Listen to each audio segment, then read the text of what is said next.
What's up? What is up? Okay, I think I'm live. This is crazy, guys. I don't know how to do this. All right, I'm a financial advisor, not a professional YouTuber. I'm a real human being. This channel is actually a representation of my actual thoughts. Okay, I'm not a grifter or a clout chaser, so I don't know how to do this type of stuff. But I wanted to practice. What's up, King Atlantis? I wanted to practice doing a live stream because I thought at the very least it'd be awesome to go live during GameStop's Q4 earnings. And maybe if there's, some super exciting days on the stock, like maybe we can watch the stock together and talk about different scenarios, what we think is going to happen. Also, maybe talk about some things that are lower key, like that maybe don't have to be as crisp, especially stuff with like personal questions for me. Definitely you can ask me anything. Give you an opportunity to, whatever, supers come to the front of the line, whatever, stuff like that. But really just give me some practice. Any personal questions, any kind of channel maintenance stuff. I wanted to give y'all some exciting channel updates. So, and then we will dive into GameStop's key man risk. Let me see if I can share the screen and see how this works on YouTube's platform. So, can I share a whole window? Boom. So how do I look? Am I in that bottom right corner? Can someone confirm in the chat? King? So the way I see it is I'm like in this box, right? You can see the bookshelf behind me. I'm not overlaid with this window, but y'all seeing this GameStop analysis spreadsheet behind me? Yeah? No?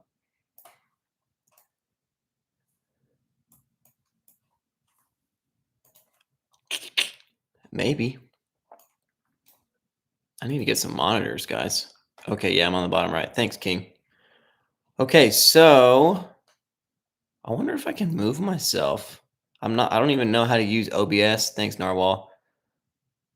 But yeah, okay. That's just where it's going to put me if I do it through um good morning, Benjo. If I do it through YouTube, which I want to do it through YouTube because I don't want to have to learn 15,000 different things, I'm trying to learn about this stock.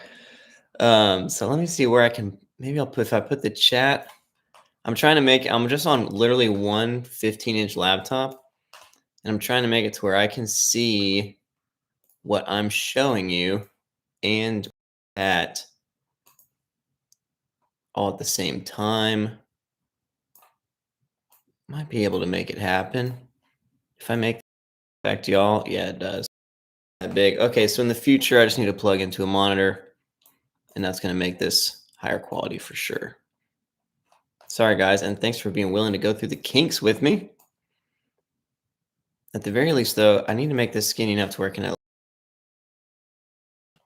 streaming it. So let me know in the chat if I'm ever like blocking something to where you can't see on my screen what I'm talking about. But I can see my screen that I'm working on and I can see the chat. That's going to be good enough for us this morning. Hey, I thought, of all mornings to try out a live stream, why not Tuesday morning, right? I know no one likes Robinhood. I don't have money in Robinhood, but I like looking at Robinhood's charts. And, the stock. Thanks, Peter. Appreciate that. Nothing too exciting. We had a nice day yesterday, right? Nice little pop on a Monday morning. A little bit of settlement, closing like what, $1, $2 above max pain. So we'll see if we can keep that momentum, especially as we head into close at the end of this week. I will say I'm not like the near term specialist. I'm not like, what's GameStop going to do in the next 3 days? Is it going to be $1,000 a share in the next 3 days?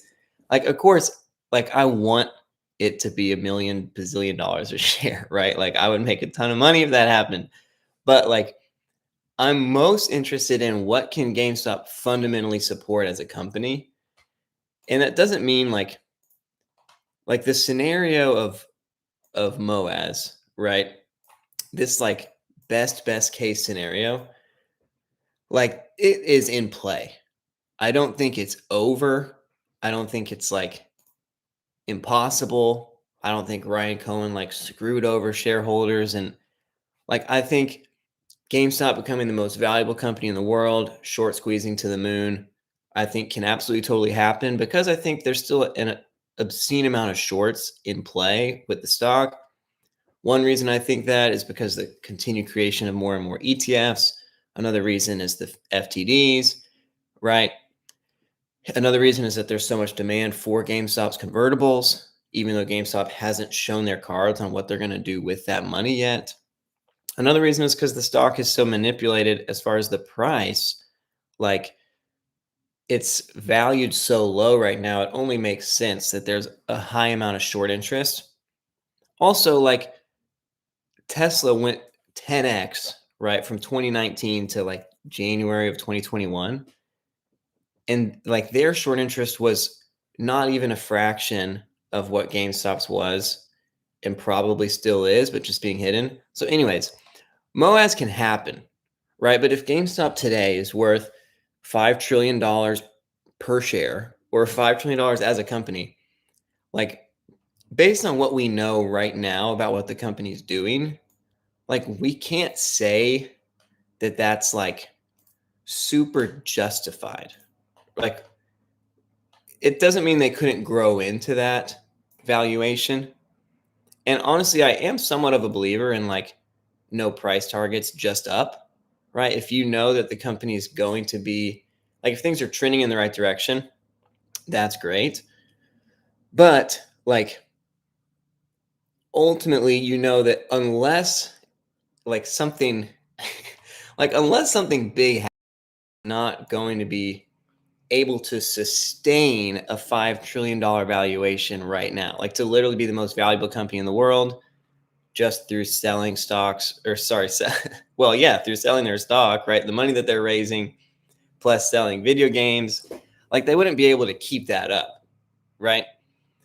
It doesn't mean that they won't be worth $5 trillion, but we know that if right now they're worth 5 trillion, we know that that would happen in the scenario of shorts covering, right? Like just like in January of 2021, like that happens when shorts cover, right? It wasn't that GameStop fundamentally was worth 15, 20 billion in 2021, but it can become like it can, the market value can be that even if the company underlying isn't really justifying it because the derivatives market is so huge, right? It's the same reason that the stock can be priced so cheaply right now, whatever, sitting at under 12 billion, right? With the underlying price to book of 2, like everything, it can be so cheap even though it's worth so much more fundamentally because of how massive the derivatives market is, because of how much power basically Wall Street and short sellers have. And for the same reason, it can be worth a ton. Like it can be worth way more than like maybe what it fundamentally can support. All that to say, I'm being long-winded, but I am not like so interested in what will the stock do over the next 5 days. But I am interested as a holder. But I'm more interested in what is the stock fundamentally worth? What could they sustain? And right now, at the $12 billion valuation we're looking at, like it is worth fundamentally, in my opinion, far more than what it's trading at right now. So it's easy to hold with a Zen mindset. It's easy to hold with a super high concentration. I know a lot of you guys are 100% GME, and a lot of my clients are pretty stinking close. Like even people that are not apes, right? People that are just retired or wanting to build their wealth. Like a lot of them have a high concentration right now in GME because you can support it fundamentally. And for you guys that are out there that are like, I just like the stock, no price targets, just up, never sell a single share, period. Like you don't necessarily even have to care about what does the company fundamentally support. If your mindset is like, literally, I'm going to go to the grave with these shares, I'm going to pass them down generationally, and that's that, then that's totally a respectable way to go about it.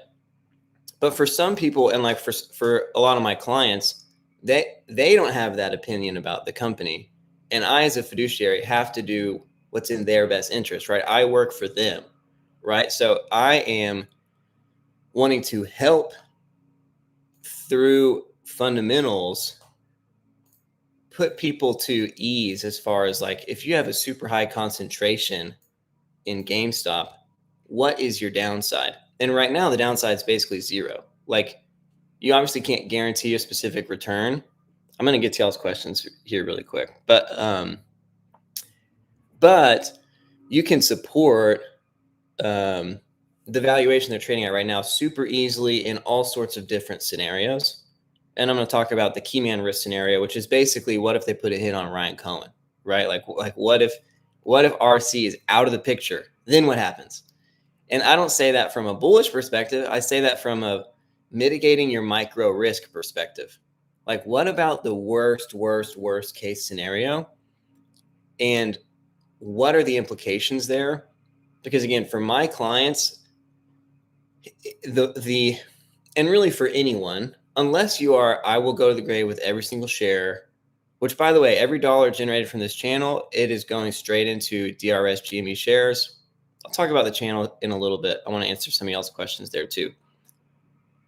But the higher that the stock price goes, the larger the downside risk becomes, right? The higher that it's valued, the greater of a multiple that it's getting, the more downside risk there is. That's part of why it's such an awesome investment opportunity right now, is because the multiples are all so compressed already. So the downside risk is so minimal, and yet it still has insane upside risk. It still has the opportunity fundamentally to be worth many times what it's worth right now. And it has the opportunity, from a technicals perspective, from a derivatives short squeeze perspective, it has the opportunity to be worth thousands of times what it's worth right now, literally. And simultaneously, super little downside risk, right? But one day, when GameStop's being valued fairly, maybe they're not being valued like super extremely bullishly, but like they're actually commanding some valuation as a retailer and commanding some valuation as a hedge fund or like as an asset manager, then there becomes downside risk about what if they underperform? What if they don't meet whatever expectations, right? What if the craze of Pokemon cards slows down? And we're going to go into these different risks, because not all in this one live stream, but like GameStop talks about their risks in their 10Ks. They tell you, here's all our business risks, right? But when it's trading where it's at right now, what you're going to see is the risks are really muted. But I'm going to be really honest with you guys on my content moving forward. Like I'm not going to try to tell anyone to sell the stock. That's not what I'm trying to do. I'm not trying to tell anyone to buy the stock. I'm really talking to you guys as if y'all were my clients. I'm talking to the internet as if they were just normal investors, right? Not like degenerate, former Wall Street bet, DFV loyalists, which many of us are, and power to us, right? The future of the world. But let's say someone's a super classical investor, more like super like Warren Buffett-esque in the terms of how conservative they are with their investments, right? How would they engage with the company? That's kind of what I try to gear my conversations towards. Let's see what I missed. Hey, thanks. Yeah, thanks, Peter King. Yeah, Robinhood. I do like Robinhood's charts. I did see that article about the $120 valuation. It was cool to see. I mean, it was really like they paywalled the article, so how much are they truly bullish and how much are they just trying to get some money? I don't know, but definitely, like, as far as general valuations, like on a super base scenario, as far as what do I think GameStop is worth, I think like you're talking about right now versus one day way out in the future. But like right now, I think it would be silly to give them anything less than a 2x cash as far as their asset manager. Really, I would give them more than that because and I'll do a larger video about this soon, but like they're raising basically $2 billion per quarter for 3-4 quarters in a row. No signs of slowing down. But let's say they did slow down and instead of raising 8 billion a year, they raised 5 billion a year. Like this, and whether it's through convertibles, which are just delayed dilution basically, or through dilution, like they are basically at a minimum growing their cash pile by 5 billion a year because they're also clearing about a billion a year, or about to start clearing about a billion a year in cash from their actual business, even if they don't raise any new cash. And so it's 9 right now. I think the lowest valuation you would put on their 9 billion in cash is a 2x, partially because of how much they're able to continue to keep growing that pile. Like really, I would put it more like a 3x, what I would call that fair, valuing their cash at a 3x cash value, partially because again, they're going to be able to raise they're going to almost 2x just within a year, just from the new cash they're going to continue to raise. But let's say they don't quite 2x. Let's say they 1.5x from more cash that they're raising.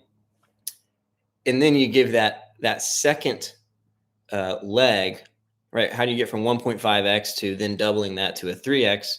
It's Ryan Cohen. So Ryan Cohen, right? The things that he's put his stamp on, Chewy, when he started Chewy, it was worth nothing.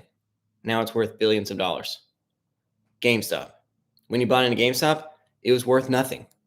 Literally, like when you net out the book value of GameStop, when he bought in late 2019, the valuation of GameStop on a market cap basis, this is actually was 180 million. But when you net out the book value, they were worth negative 430 million. So he took two companies that were worth nothing and turned them into 10 plus billion dollar corporations.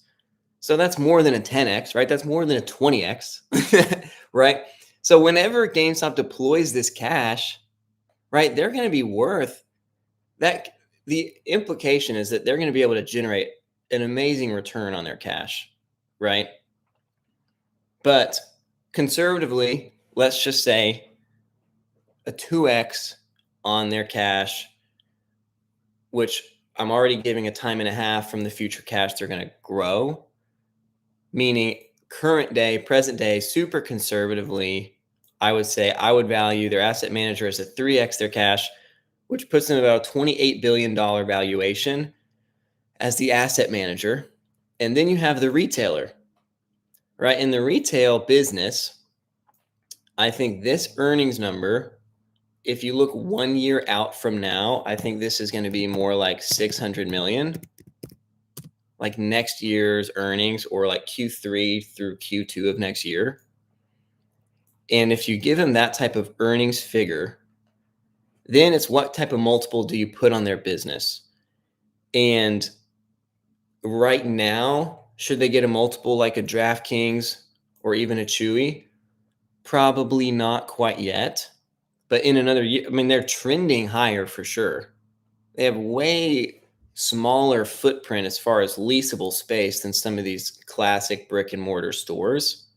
So I would say like a 33 just average earnings multiple in line with what the S&P gets is pretty typical or pretty justifiable, which puts them at a little bit over a $20 billion valuation right now.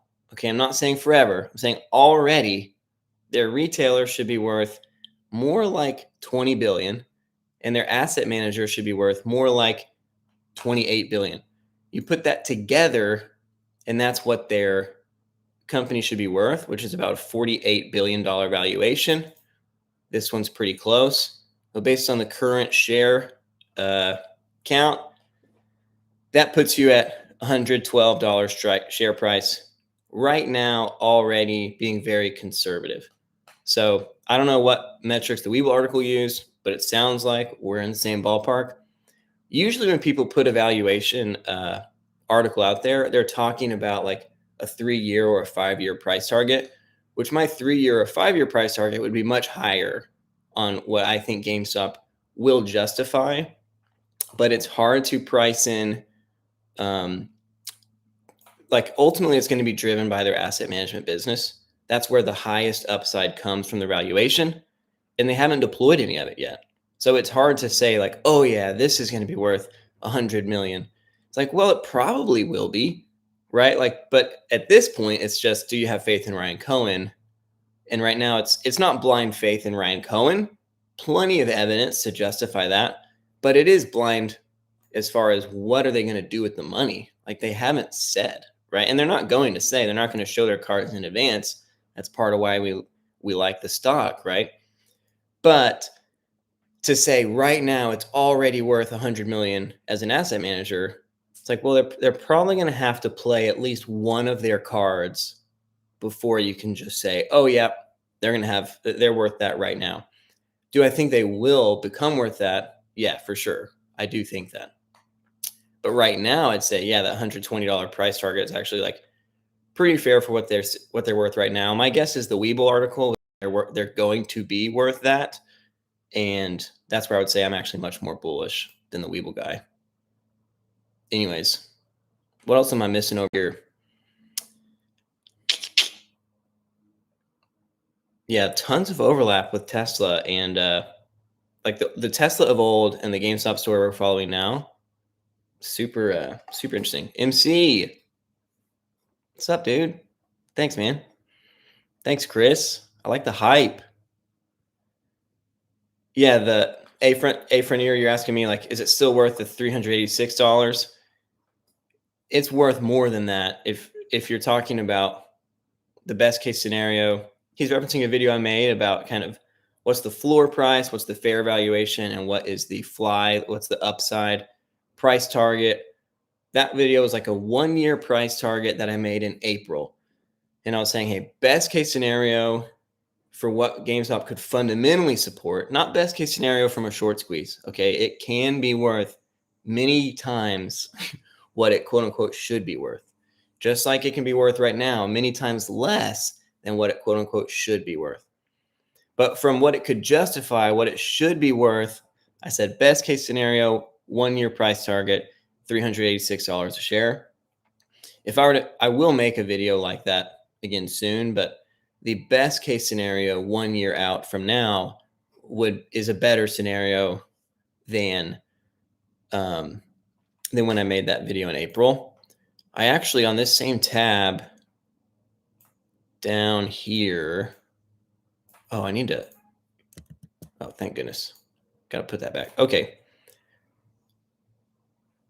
I kind of was estimating their 10K and basically helping people show how even though they had reported a loss, like 2024 operating loss of negative $26 million, that really they really made $170 million. And even if they don't do anything, they're going to clear $240 million in 2025. Now they have done things. Their business has grown. They've pivoted to sales growth now, and they've raised another $4.5 billion in cash, right? So they've done a ton to increase this number. And as we knew, like there were unique elements to why their operating lines struggled so much in 2024 that we knew weren't going to stay. Like we knew the Switch 2 was coming, right? For example, we knew we had a huge lineup of video games coming. And speculatively, we knew that they're going to continue to optimize and then shift towards growth. We just didn't know what that growth was. We still don't know a lot of it, but we do know the PSA partnership, which is huge. And now we know the Lego partnership, which is huge. And we're going to find out more and more every quarter. But all that to say, the 386 price target was based on what we could speculate within these numbers, and the numbers now are even better than they were then, for sure. Mr. Beakers, what's up, dude? Man, y'all are fun. I don't think GameStop will go strictly digital, Chris. I think that they will wind down to maybe 1,000 stores, maybe more like 700. Oh, we got a soup? Oh, he joined the fans. CrossFit George. I don't know how to, like, thanks, man. Thanks, CrossFit George. Thanks for joining the fans, dude. Sorry, I'm I don't know how all this works. I don't think they'll go strictly digital because they've said they want to be omni-channel, right? They want to be seamless. I think they like having the physical footprint, but I've talked about how Amazon has like 550 locations if you include their Whole Foods, and they needed those. They were strictly digital, and they realized like we need some places where people can like pick up and drop off, because not everyone has an address that's easy to deliver to. Like we need some lockers somewhere, right? GameStop already has that footprint, and now they get to decide how small they want it to be, which is awesome. And their stores are so small, and the things that they sell are so small. Like a card that's this, like video games were already small. They were this big, right? And it's like, man, something that's this big and this thin that you can sell for 60 or 70 bucks. Man, what an awesome retailer compared to Home Depot that's selling a plank of wood that's like freaking 500 feet long and it's only worth 20 bucks. It's like, dang, you're going to have to pay so much rent to have this space, the storefront space, to sell items that big. Whereas GameStop can get away with these tiny little shotgun stores, and yet the total inventory in that store represented, like the total dollar amount of what's available for sale, if someone came in and was like, I'm just going to buy the whole store, it rivals your huge, like it's probably more than a TJ Maxx, right? Or a Tractor Supply or a maybe not a Home Depot, I don't know. But like the dollar value of inventory per square foot in a GameStop was already such an advantage. And they just went to something that's worth 2 or 3 or 4 times as much and is a third of the size as the video game was in these PSA graded cards, right? This big now and even a little bit thinner, right? And entrenched in physical retail. It's a physical product. Even if you buy them online, right, through their push to arcade, it's still a physical product. What's CrossFit George upgraded to friends, dude? That's what I'm talking about. Hey, shoot me an email. You'll see the members only posts on my channel. And I can share the GameStop spreadsheet with you. You have to send me an email. I have to share it with you directly. Like I can't just give you the link because the link's viewable on all my live streams, right? So if I just made it viewable to anyone with the link, then everyone could view it. And my goal is to cover it as much as possible. I want an amazing channel experience for anyone, no matter if you contribute or not.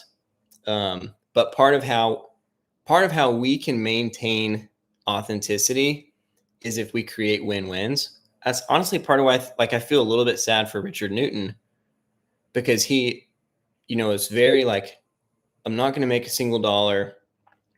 And I feel like that contributed to him becoming exasperated on his channel. And I'm like, man, if you had just allowed yourself to make some money, that might have like helped your mood. And it would be better for us as a community to still have him contributing, even if he was making some money, than for him to feel like this noble martyr. And then boom, he's not making it, and he's done just overnight, midday, mid-morning, right? Post that morning at 4 a.m. like he always did. And then he's just like, boom, I'm out. I'm like, dang, it didn't have to be that way, Also, he gave his money to his church, which is awesome, probably. But I feel like for the Genie community, I'm like, I've never been to his church. Like, I don't really care about his church. Like, I would rather you show us how much money you make and then put it into the infinity pool. Like, I feel like that's more fun for the community. If this channel wins, you win, we win together. It's to me, this feels like together. And I'm going to have a computer share account specifically for the channel's earnings. It's going to be a separate computer share account that literally is going to be like almost like this is our channel's infinity pool, you know. And then one day post Moaz, we can talk about like, okay, do we want to move any of this pool and like turn it back into giveaways, thank yous for the channel, or do we just literally leave it locked forever, ever? Like we can just decide that when the time comes, but we're far away from that. But anyways, thank you, CrossFit George, for upgrading to friends. Yeah, 5 trillion market cap would be crazy. Would be crazy. I'm having a hard time seeing everything. Of course, if you do the super, then I for sure see it because it comes to the top little bar thingy. But I'm trying to catch up, and then I want to dive into some channel stuff, and then Keyman risk. Totally. Ryan, you talked about owning GameStop is a hedge against a market collapse. Super true. It's true from the cash value that they have. Like their valuation is so well supported by the amount of cash that they have on the books. And it's also, of course, true from a negative beta perspective. It's an awesome market hedge while simultaneously an awesome upside. Yeah, crime people are going to crime. Yeah, Ricardo, is definitely going to be uploaded to YouTube, so you can watch this video later.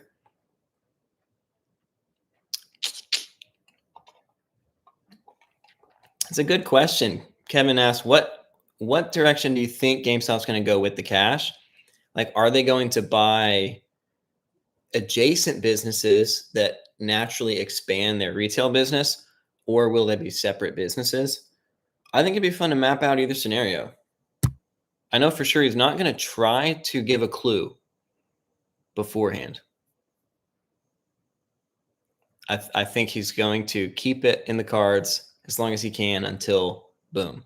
But honestly, I mean, deep down, I kind of think the first thing he's going to buy is probably going to be DK Butterfly, right? He's probably going to capture those NOLs.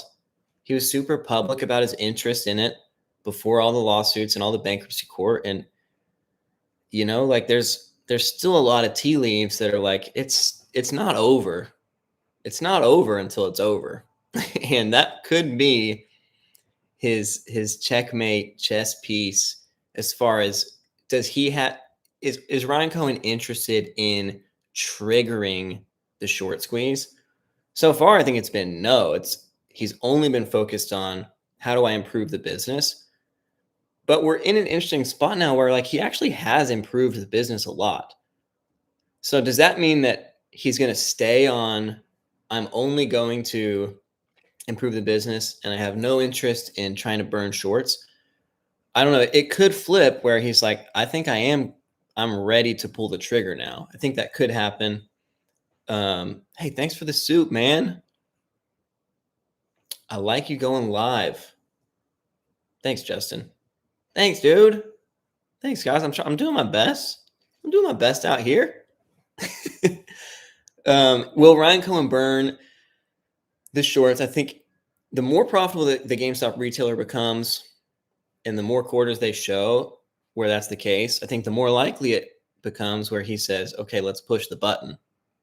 Obviously, we know in 2021, he tweet, most likely it was him, right? Came from an iPhone where he said, oops, Moaz, my bad, right? We know that DFE is still lurking. Okay, not that that's necessarily directly related to Ryan Cohen because it's probably unrelated, but he also went on CNBC recently and said, hey, let him short, like kind of baiting short sellers. He kind of intentionally made Q1 look worse than it really was as far as the performance of the company. Q1 of 2025. He had a little bit of sandbagging here to come up with this negative 10 million operating income, which normally when a company is sandbagging, it's almost like so that they can blow out and surprise to the upside. when they're ready to, which I think they kind of did in Q2, and they still have more upside to come. But when you're sandbagging, to me, it's a little bit of a sign that like you might be gearing up for, you're ready to pop off. And then GameStop's Twitter, like they tweeted that picture of the computer chair, right, a few weeks ago. And a few weeks before that, they tweeted this viral tweet from January, whatever it was, 26th of 2021 or 19th, whatever the day was. I try to blot that out from my memory. Where they said the Twitter account just said, please don't do this. And it was referencing someone that uses GameStop as their bank. But the fact that they retweeted a tweet that was tweeted on that day, to me, that felt like pretty provocative, which it could just be their social media, like continuing to just kind of be trolly and almost like maintaining the retail investor interest, but there's not actually any substance behind it. But they haven't posted something that provocative, I don't think, maybe ever, or at least not since 2021. 2021, they did it a lot. They definitely were like baiting us into like thinking something was imminent, because I think they needed retail holders to hold. I think they needed that momentum to get them through the valley of what 21, 22, and 23 were going to be for the company, that they just had to do it, right? And so sucks to be that early. A lot of pain we've gone through, a lot of gaslighting we've gone through. But at the same time, I think GameStop's intention is to make it well worth the wait. So I do think Moaz is still in play for sure. But the first thing he buys with that money, if Moaz is in play, I think the first thing is probably DK Butterfly, the shell entity of the formerly bankrupted Bed Bath & Beyond. And so, I think eventually, like big picture, it's going to be businesses that are not directly related, but close enough, like maybe some synergy. But I think the businesses that are super closely related, he wants to just do within the retailer, like the PSA, for example. I don't think he's interested in buying PSA. I mean, whatever, Nat Turner has said that's not happening. I don't think that's how they would want to use their money. I think they want to have chips on the table that are not related to the retail business, so they can have really truly be a holding company. And I think the stuff that's really related to the retail business in a more direct way, I think he's going to try to do within the GameStop's cash flow. Now, that said, Ryan Cohen is very like, both of his businesses, Chewy and GameStop, were customer-facing retailers. So, it's hard to imagine him being like, I'm just going to buy this like tech thing. Like, I think Ryan Cohen's expertise is on delighting customers. So I think whatever he buys, it's going to be customer facing in one way or another. So it might still be in the greater retail business, but it might not be that synergistic with GameStop. October 7th, yeah, it's going to be interesting, man. I'm really excited to see. I think we're going to run between now and then. And then, Richard Newton, he had his prophesied Babe Ruth graphics late October and late November. So, could be sweet. I think Roaring Kitty's been great for GameStop. Jose. Yeah, Teddy Holdings. CrossFit George. I will do some technical analysis, but I'm going to try to stick to the fundamentals. I think that is I think that's the best value I can bring to this space, just the YouTube GameStop space, because there are a lot of people that focus on the technicals and a lot of people that focus on the meme interpretation. And I'll cover it a little bit. Like, for instance, the warrants, the 32 strike price, like super interesting how that lines up with GameStop in terms of like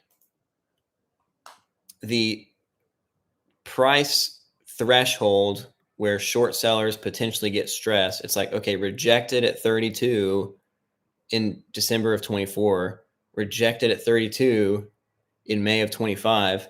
And intraday, this probably got to 32 as well in June of 24. And so, okay, this big downtrend, right, from January 21, what was the day? 29th. I think I said 26 earlier. To April 24. And then boom, they report a positive net income in this earnings report. And then DFE does his tweet storm. And now we're on this uptrend that's being kind of capped. And that 32 strike price, I think, is super interesting from a technical basis, because it's like, hey, what's on the other side of that wall, right? What's the next like call wall? What's the next like resistance on the upside? I think GameStop wants to find out, right? He's like, we're going to get over 32, whether you like it or not. And we'll see if you can stop us at 40 after that, you know? But it's pretty much like if it crosses 32 on a technical basis, it's basically guaranteed to get to 40. And so maybe that's conservatively where GameStop thinks they should absolutely, definitely be at, you know, come a year from now at the time of those warrants expiring. But no, I'm mostly going to stick to fundamentals. It's also what I know a lot. I know it a lot better, and I feel like it gets covered a lot less. J Day, man, I'm glad you commented.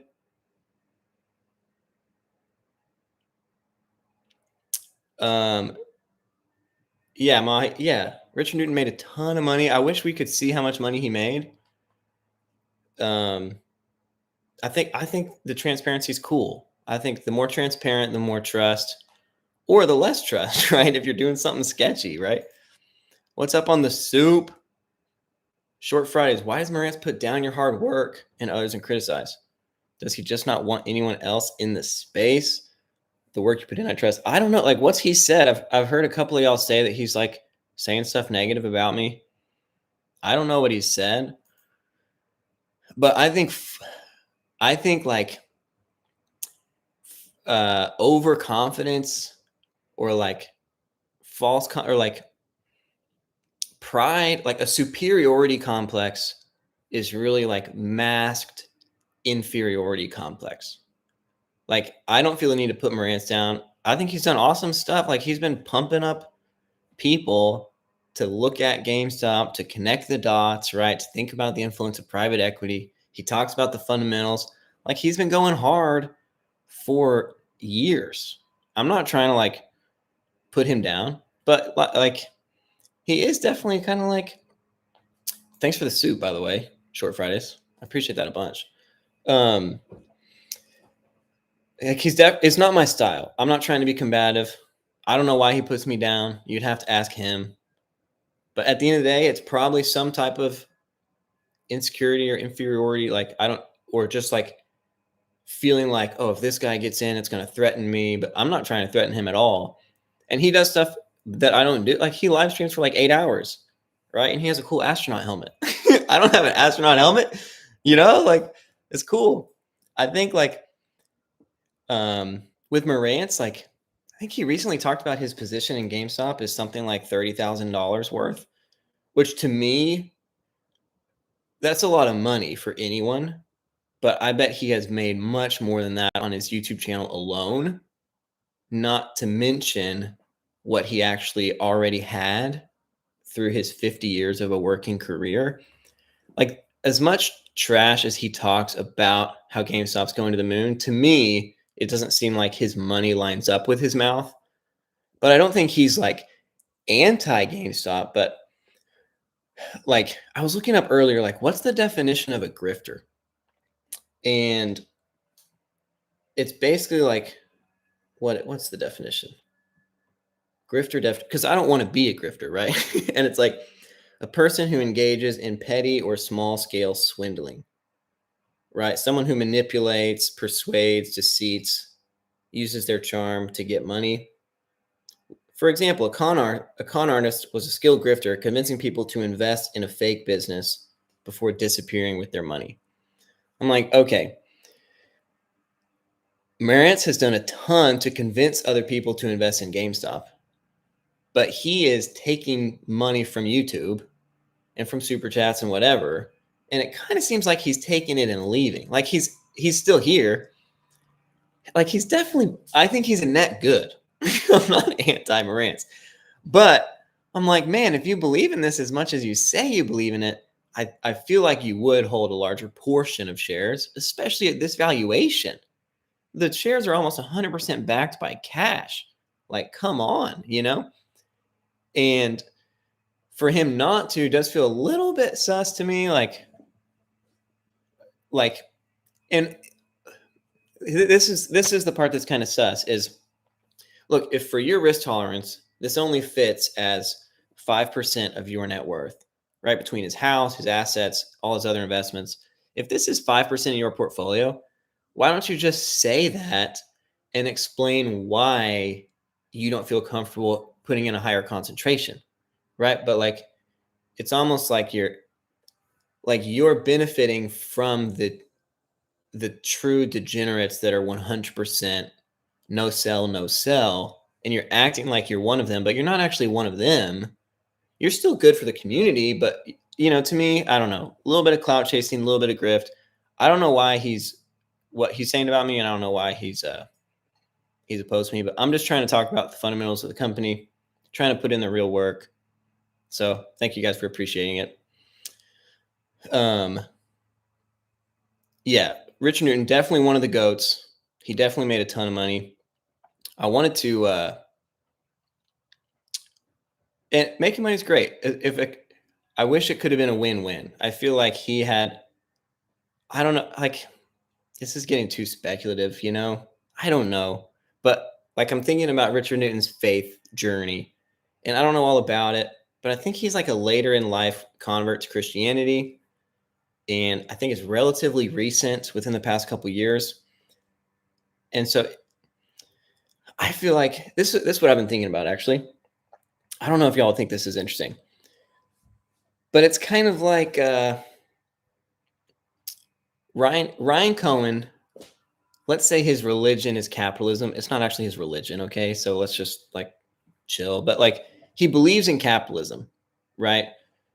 At the same time, he doesn't really like the system that capitalism has built, which is basically Wall Street, right? If you're a capitalist, it pretty much means that like it puts you in a corner of, okay, well, if you want to be a publicly traded company, then that means you need to play the game of Wall Street. And the Wall Street game doesn't really care about your company's shareholders, right? Like Ryan Cohen talked about overpriced consultants. He's talked about different norms within this world that he thinks are harmful.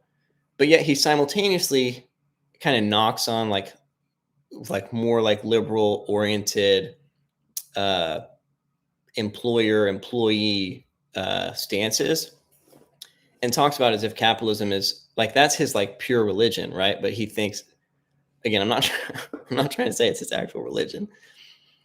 And anyways, with Christianity, there's like the teachings of Jesus, right? There's like the Bible, but then there's like institutionalized corporate Christianity, which is what we know when we talk about like a church. And I was a pastor for several years. I've been a devout Christian for 15 years. And so I just say, like, I feel like maybe Richard Newton hasn't, I feel like he's doing all the right things for what the corporate church wants you to do. But I don't know if he knows yet where the church stops and then where faith starts. And maybe this analogy isn't making that much sense. It doesn't really matter if you think it does or not.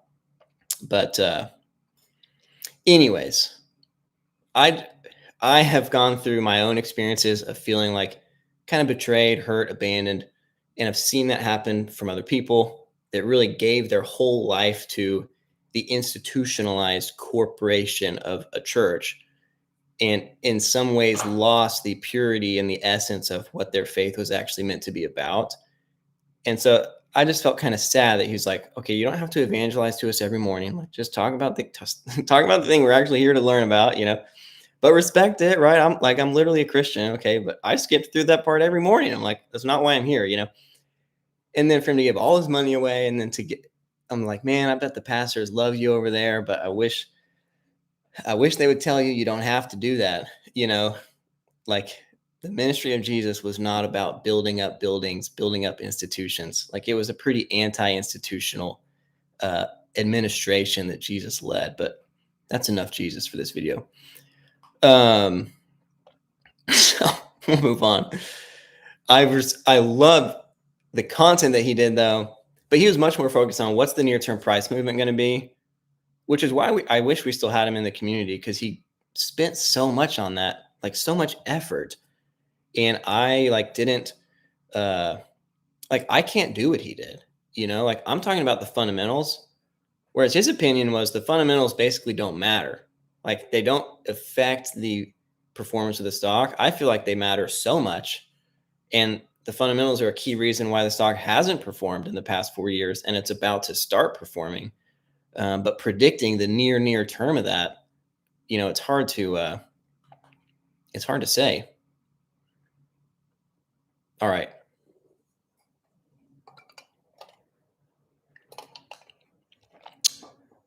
All right. A little bit of back and forth on Richard Newton. I don't want to speculate too much on why he started or stopped his videos. One person said he was a Christian grifter. That's funny. Sorry for laughing. I thought that was funny. Hey, maybe 30K is a significant portion of Marantz's portfolio. And another person says he had said only positive things about me. So, we'll have to see. He'd have to show us his whole portfolio. Okay. All right. I'm going to move over to a couple shout outs. Way to go, guys, on the channel. What are we at? 26,000 views. This is your win. Check it out. 1,564 subscribers. Thank you to the viewers. And also the watch that, I think watch time is probably more important for YouTube than views. So way to go for actually watching, for educating yourself, for learning. Way to go, subscribers, right? For doing that work. Thank you to the fans and to the friends of the channel. Fans, you get some awesome, kind of some fun clout, fun ways to engage. Also 20% off merch, which I wanted to shout out.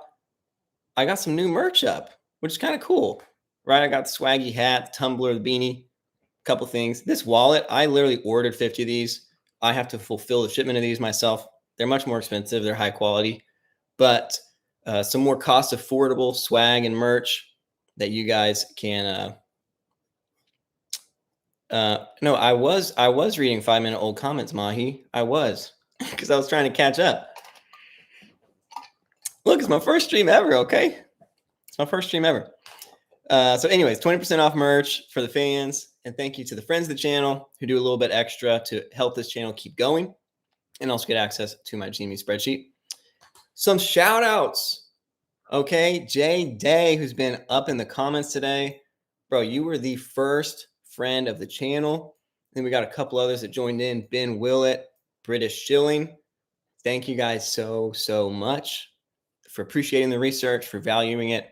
I do feel like having support for a channel that's in the same thing as you, and also access to a spreadsheet that, especially once we get into the days of volatility, I think having access to the clearest, crispest information and understanding when do we break the chasm of past fundamental value into short squeeze from a technical basis and from really what the company fundamentally supports, I think could be worth it, depending on the size of your position, to become a friend of the channel, but no pressure at all to anyone. Thanks, JD, J-Day, for being here. By the way, he's also named Jeremy. We're Jeremy bros. Isn't that awesome? Oh, and then check this out. I want to show you all the earnings. Overview. Oh, how do I do it? Analytics. Revenue. Check it out, guys. Putting in the work. So I haven't actually gotten paid anything yet. I'm trying to learn how all this YouTube stuff works. But I'm estimated that I will be paid $90. I think that'll come sometime in late October. And we will get to start our own Budget for Life infinity pool within ComputerShare, which I'm super pumped about. and probably within today or yesterday, we crossed over 100. Apparently, you need to make $100 on YouTube before YouTube even gives it to you. So at sometime in October, I will I'll be paid, and we can start that together. And I'm just going to keep updating. I'm just going to show you. I'm going to update you. To me, this feels like something that we all can play our part, work together. And a lot of this is from ads too. So again, don't feel like you need to do a super. Don't feel like you need to become a member of the channel. Like even just watching, you're contributing to the infinity pool in a direct way, which I think is super cool. So anyways, all product from the channel, y'all know where it's going. Okay. I am going to dive into GameStop's key man risk, and I will head back to the chat. If any supers pop up, I'll see them, but I'm not going to read all the small ones while I dive into this part, so that if anyone is watching this live stream after the fact, they can just jump in at minute 56 and get this little part of the video that I wanted to talk about. So key man risk, what does that mean? It basically means what could happen to Ryan Cohen, and if it happened, what would that mean for the stock? Right? Again, when we're talking about risks, what we're wondering is how do we limit the downside? Okay, so obviously, key man risk as it relates to maximizing your return, like, yeah, if Ryan Cohen is out of the picture, the maximizing the return changes in a dramatic way, because who knows what this magic man can do, right? With a big pile of cash in a company, right? Like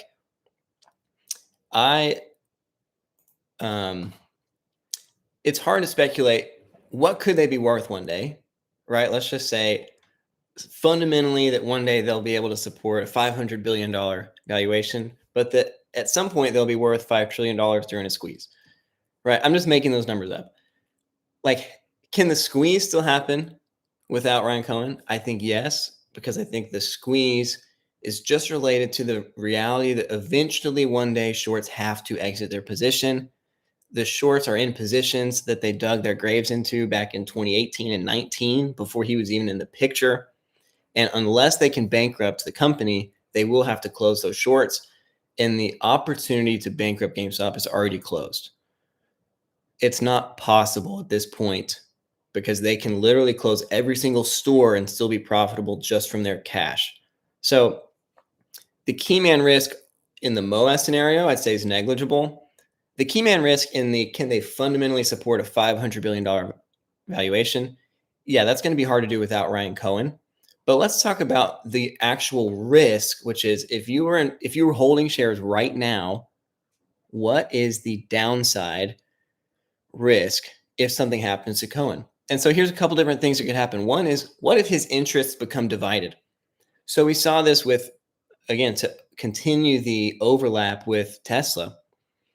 Elon Musk, he's got the Boring Company, he's got SpaceX, which are obviously huge interests of his that don't directly overlap with Tesla. And then you had his whole campaign in office and the whole administration effect, that all of those things like impacted Tesla stock in really a negative way. So what's the odds that Ryan Cohen would have another interest that meaningfully divides him away from GameStop? And I would say the probability of that happening right now is quite low. We know, like, he passively holds some things in his fund. Like he's talked about, he holds Alibaba, he holds some Apple stock, but he's sold out of Chewy. Like as an active, he's the CEO, he's the CIO, he's the chairman of the board, and he owns 10% of the company, or a little less than that. Like the odds that he would at this point, before GameStop has even seen its appreciation truly happen, for him to back out, like, or to start a side project, I'd say like very low that happens. Very low. I'd call it like 1%. Give me percentages here.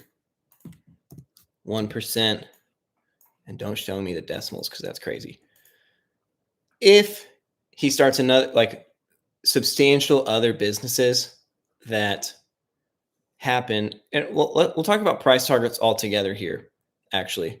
So if he loses interest, like he's just totally like he goes, the founders of Google, like Larry Sage or Sergey or whatever his name was, that like once Google got big, he just basically was like, look, I'm not selling my shares, but I'm going to go live on the islands and do whatever rich people stuff I want to do. Okay, Ryan's already rich. Like he's already had the opportunity to do that when he exited Chewy. So I'd say the odds that right now he would lose interest are, I mean, less than. Okay, well now you have to show me a decimal. Less than the odds that he would become divided right now. But post Moaz, could that happen? Yeah, but we're talking about right now. What's the risk? And I'd say like it's super negligible that he would say like, oh, I'm just going to like take my money and leave and let whoever's left run this company. Opposed interest. So what do I mean by this? Like sometimes you have CEOs that are like outed by the board, right? There's an uprising within the company, and now this person's on the outside looking in, and they become almost a public dissenter of the company.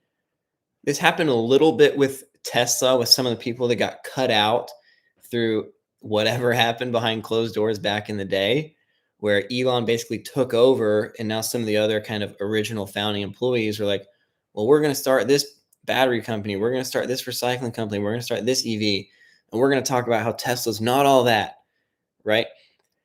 Like what could happen that where Ryan would say like, I'm against GameStop. Like I first of all, he's not going to get forced out because he is the chairman of the board and he's the largest shareholder. So like sometimes CEOs don't hold very many shares, they're just compensated, and he's working without compensation. So anyone else that you hire in his place, they're going to cost more than him because he's working for free. And secondly, the board would be the one to decide that, and they are run by him, right? So like he would have to approve him getting outed. So there's not really a reasonable like case for Ryan becoming opposed to GameStop because there's no way for GameStop to out him, right? The only other way would be like if you hypnotize him or something kind of crazy. So I'll just call it like 0.01% chance. And then this one can be 2 decimals big. Now, what if he gets into poor health?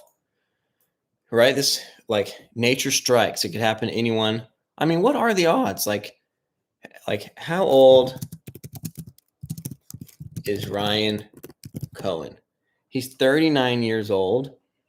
So like I don't know, like what percent of 40-year-old men get terminally ill? Of course, you're not going to tell me. Yeah, show me like 25 to 44. I don't know.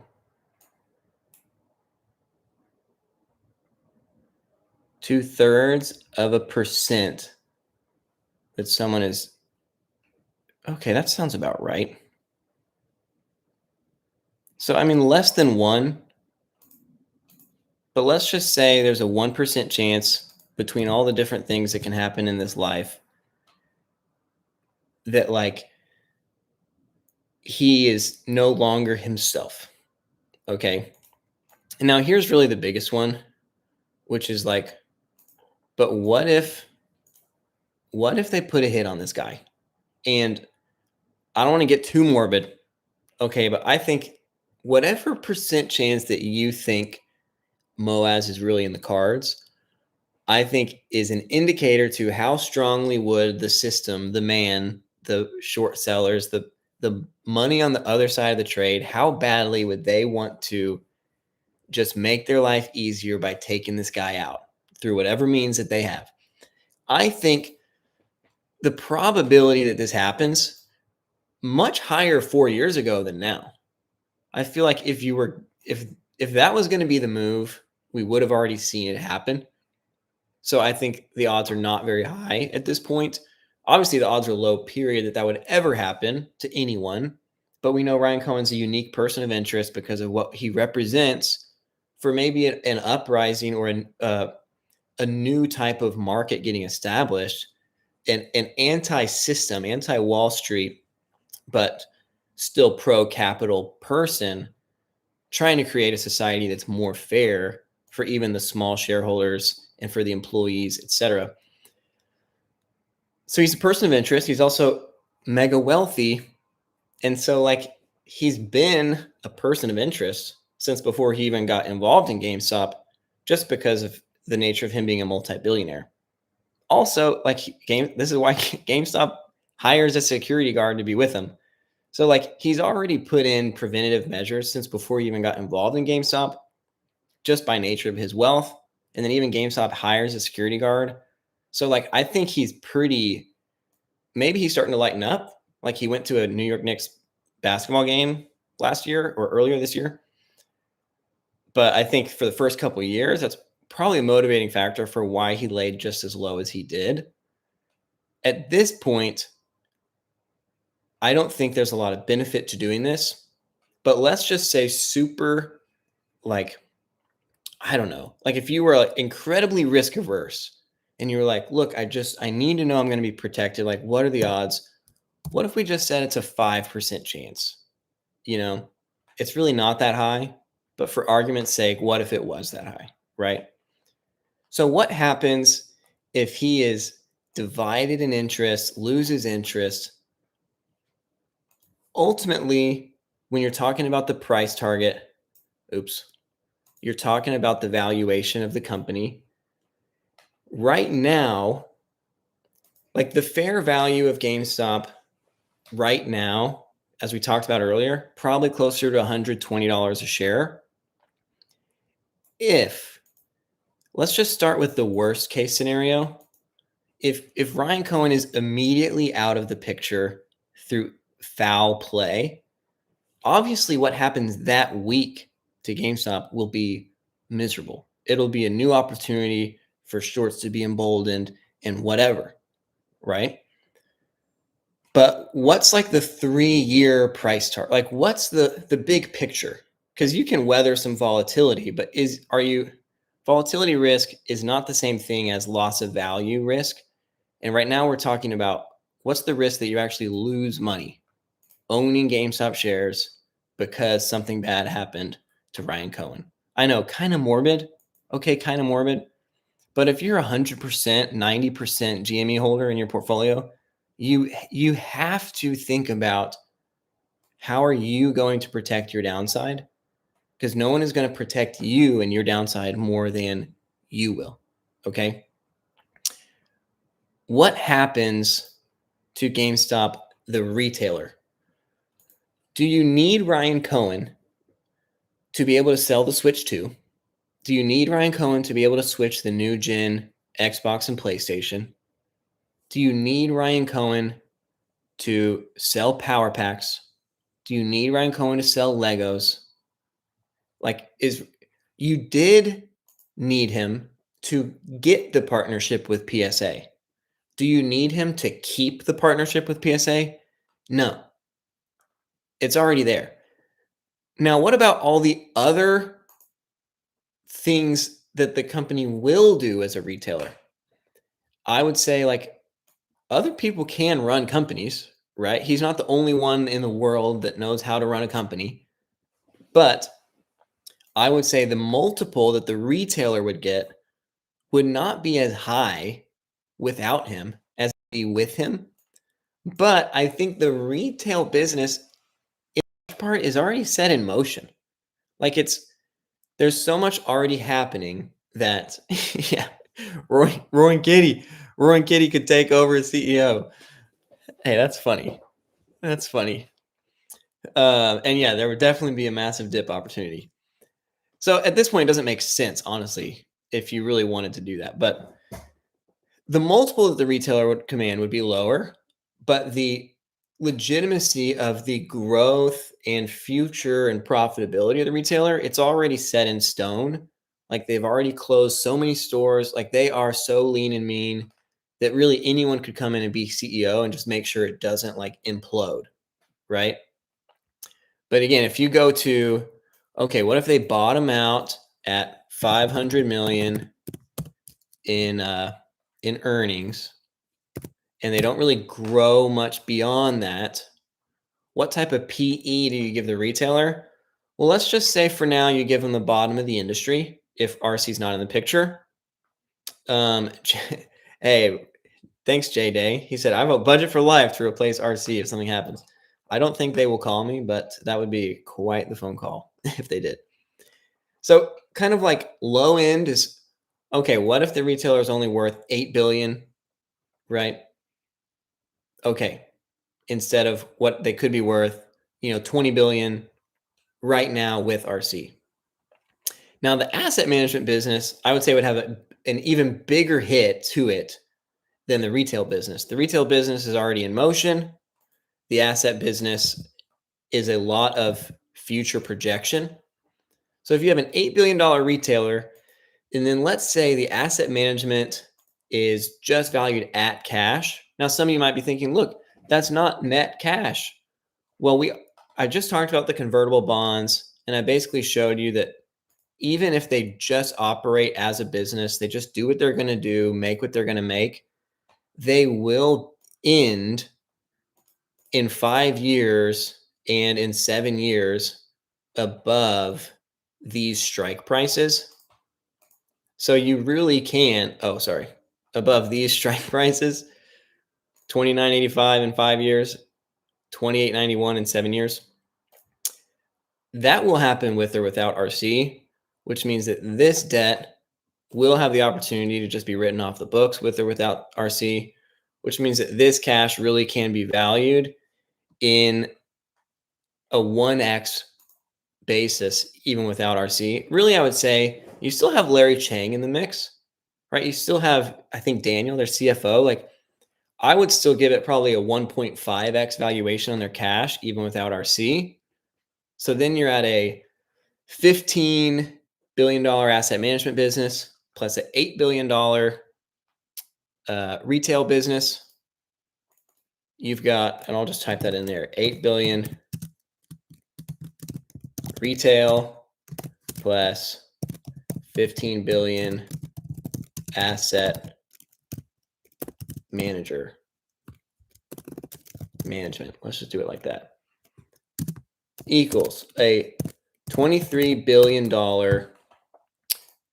valuation as a company on a per share basis.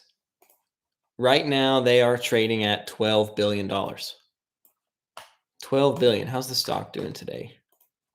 Okay, we're back up, boys. Coming back up. Let's go. Let's see how the volume's looking.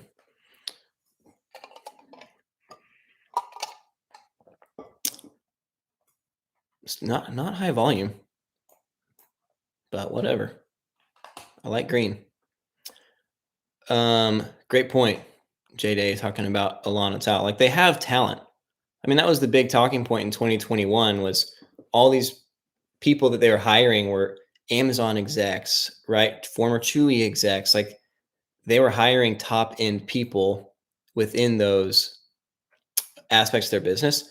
So like the downside risk in the worst case scenario does not exist. Like the worst case scenario is that this company is still worth almost double what it's trading at right now. Okay. And so we could do this to the others as well, but we know all of these scenarios are going to be not as bad as this scenario, right? But you could just say NA for all of them. And then if we wanted to get really granular, we could start to parse through, okay, well, what if we have RC, but not all of RC? It's like, well, then maybe it's a 2x cash instead of a 2.5x cash instead of a 1.5x cash.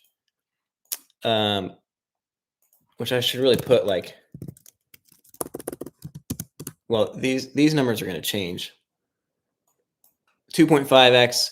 If he becomes opposed, I guess we could talk about that one. Like, if for some reason, in this 0.01% chance that he is like anti GameStop, it's again, this one is the lowest probability of any of these scenarios, talking about key man risk. But like, I guess it would be like, I can't imagine it being good. Let's say that would hurt, I don't know, but the retail business even more. Let's say RC alive and somehow trying to stop GameStop would be even. What's up, Shane Michael? Yeah, you're here for the first stream, dude. Like, let's say an alive evil RC would be worse than a not alive RC. Okay. What can he do? Who knows? But like, again, what's the worst case scenario? We already talked about them being trading at the PE that's like the lowest. There's still going to be demand for Switch 2, but like, let's just say that their earnings, instead of clearing 500, that they just cleared like 250. Let's say somehow he cuts the retail business in half, and that they still get the lowest multiple. So now you're talking about a $4 billion retailer in this scenario up here. And instead of 1.5 cash, let's just say all you're getting is the cash that you basically already have. That would put you, like, let's say, they're not able to raise any new funds, right? They're still getting the cash that they're making every year, but they're not able to command a multiple on that cash because somehow RC is like working behind the scenes and he's telling every business not to partner with GameStop, whatever. So they don't have a multiple. RC that's opposed, still, you have a $2 billion upside. So the risk right now is 0. Now, if we were to add another like tab here, you would be like, what's the weight, right, of these different probabilities with these different downside risks? And then you could like add up all the weight to, what's this summary here? It's like your total. And right now, there's no total downside. Like there's no scenario where any of these things create downside risk yet. But again, the more that GameStop grows, that'll change these numbers too. Like if GameStop a year from now has 15 billion in the bank, well, they're still going to get that 1x, even if somehow RC sells his soul and starts to try to take down GameStop, right? Like, so you don't have to be like, well, what if they're worth more? It's like, well, if they're worth more, then their businesses will also be worth more. But again, this is something you can just evaluate every so often and reevaluate to say, okay, what is the downside risk? Even if in this one, we're talking about a 0.0% chance, right? So the amount that a 0.01% chance should impact the way that you're allocating your portfolio is pretty minimal, right? And that's what this weight is going to tell you. I'm not going to build it out right now because there's no weight to any of these. Like literally, even if the worst things possible happen to Ryan Cohen, from a fundamental basis, there is no downside risk to GameStop stock right now. Obviously, there are other risks. There's always risks. I'm not trying to guarantee anything, but pretty encouraging place to be. And it's just another way to look at how fundamentally supported this business is. And really, it's a way to look at how crazy the valuation is at current levels. GameStop at $26.87 a share at $12 billion market cap. It sounds big when you zoom out and you're like, look, they're up 1,000% max time. And it's like, yeah, they have $10 billion more in the bank than they had back then.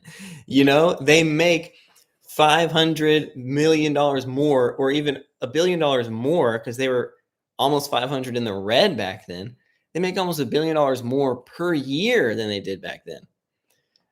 So, okay, they're up 1,000%, but almost all of those gains are represented by cash on the books, right? And then the rest of those gains, you're going to make in operational earnings within the next 2 to 3 years. So it's just so crazy to have a leader of a company that is so elite in Ryan Cohen, while simultaneously having no downside, even if something were to happen to Ryan Cohen. That is insane. This is not the way it was with Tesla. Like, if Tesla, when they were ramping the Model 3, like without Elon, Tesla was screwed back in the day. Now, at this point right now, there is downside risk to Tesla. Like, they would not command the multiple that they command, but they wouldn't be out for the count at all. Like, they're developed enough as a company to where there's a path for them to continue to exist as a company. Maybe they don't end up achieving their robot, or maybe they don't achieve some of the things that could be the higher end upside for Tesla. But as far as like, can we exist? Yes, they can exist, but there would be huge downside even now with Tesla, and certainly back then with Tesla. At this point, Ryan Cohen is arguably the best CEO in the world, right? 2 times he's created value out of thin air, and yet you don't have to pay any premium for his leadership whatsoever. So that is what I wanted to cover on the key man risk. Let's watch the stock a little bit, and I'll try to catch up on the chat, see anything I missed here.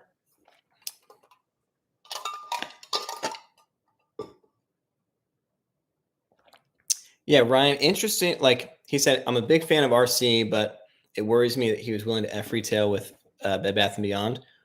I'm of the opinion of let's wait and see. Let's wait and see if he was effing retail. I mean, in the short run right now, if history ends today, yeah, retail got screwed if they followed him into Bed Bath & Beyond, which at the time, I put 10% of my portfolio into BBBYQ. So I've got, a whole bunch of shares that don't exist anymore, but my cost per share is like, 30 cents or something like that. And if it comes back, then I think he's still in a position to F Wall Street and to come through for retail, but we'll see. It's still in court, and it's hard to say that it's over until the court proceedings are done. And we know for sure they have court proceedings at least going through, I think, May of 26. And probably there's going to be more after that. I think the play of the shorts is to kick that can as long as they can. And I think Ryan Cohen's saying, okay, go ahead. Like, that this is going to trigger something big, and I'll be there for when it happens. In the meantime, we're just going to keep crushing as a company, right? Yeah, I love Ryan Cohen. The stuff he did towards the end of Chewy. I mean, he's never made a ton of media appearances, but all the ones he's done, he's a fun voice to listen to. Kind of a nasally voice. It's kind of just like fun the way that he talks, and obviously he's super bright.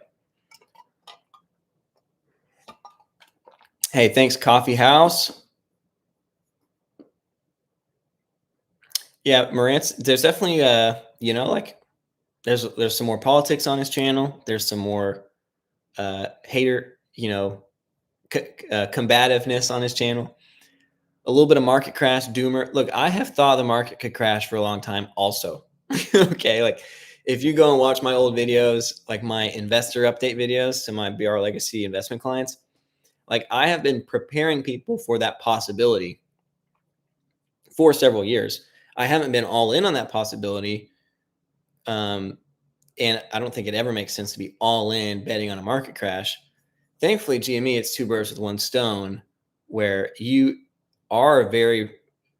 super optimally prepared for market crash if you hold GME. At the same time, you're still giving yourself a lot of opportunity for upside, even if a crash doesn't happen. I think fixating on a crash is not really the most important thing to do, because it almost negates the legitimacy of what GameStop's really building.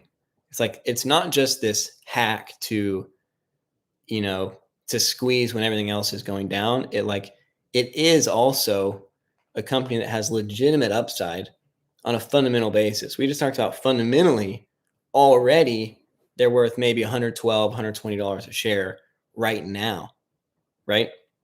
And that as long as they keep executing, that price target is going to keep going up even faster than the pace that they execute.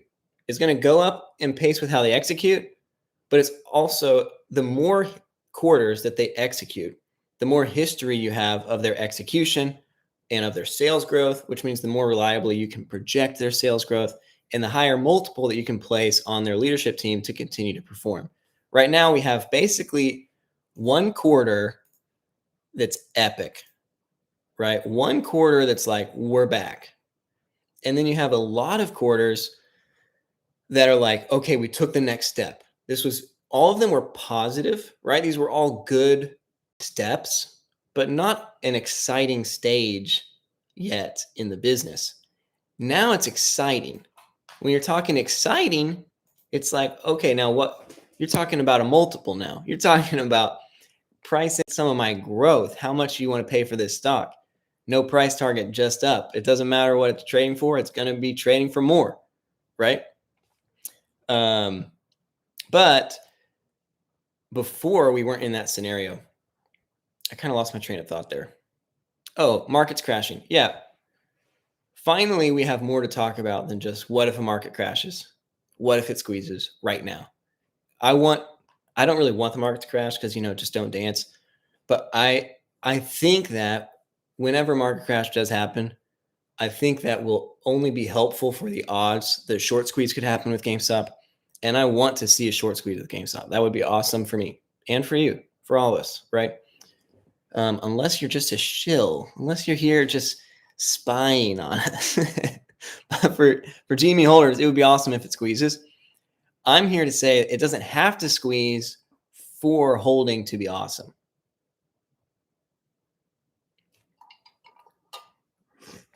Peter, bro, you can't say I'm coming in like Abraham Lincoln, dog.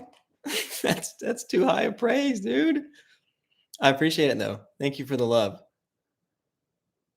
I think definitely there's pressure on shorts, Chris. I think for sure pressure is rising. It's getting more intense, which is super exciting.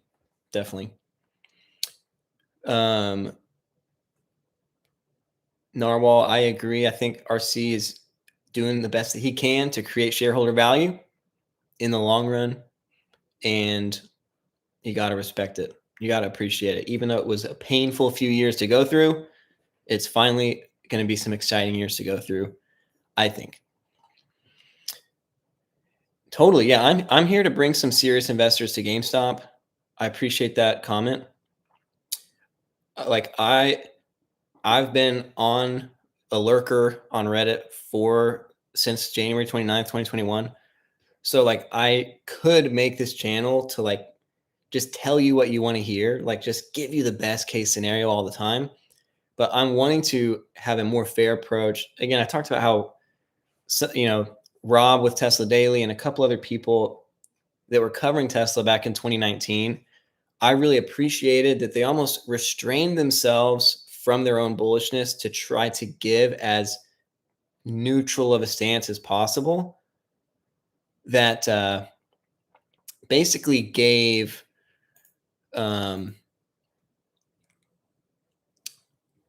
it gave me an opportunity to invest. Whereas if he was just being the hyperbole, I wouldn't have gotten it. Like if someone just started listening to this, just started becoming interested in GameStop today, and all that was out there was a Richard Newton or a Morantz or a Jackie, that it's like it's hard to catch up. It's like why like and Newton had a kind of a balanced tone, but again, he's talking about modeling, he's talking about like there's so much that he's tracking that for just a normal or an institutional investor to be like, okay, but like, can someone talk to me about like the company? Like Morant, if you're in the Tesla world, he's kind of like Stephen Mark Ryan, I feel like, where he's like, let me just make another banger, like make another hit piece on why everything's going to be epic, which is super fun to consume that content, um, as a as a bull, as a believer. But when you're trying to reach a wider audience or trying to show people who aren't hyper bulls how they could also rationalize getting in on the story, um, I think having the balanced approach is just a niche that's not really being met yet, and I'm doing my best to meet it without letting too much of my hyper bullishness overshadow the legitimacy of the fundamentals that I'm trying to highlight. That random finance guy, bro, thanks. He said, "Where'd you learn to do this kind of analysis?" I like that's high praise, man. I appreciate that a lot. Um, Super exciting that you're interested in finance. I mean, you are that random finance guy, so that's pretty sweet. I studied finance in college, and I have been self managing my own investments since I was a college student, and I've been an advisor. Now I started my own firm, and that was in 2022. So still relatively young, but managing several $1 million of assets for 50 plus households, and so far they have really enjoyed the returns that they've gotten. So, but I really like spreadsheets, man. I've been making spreadsheets since way before I was ever interested in making a business.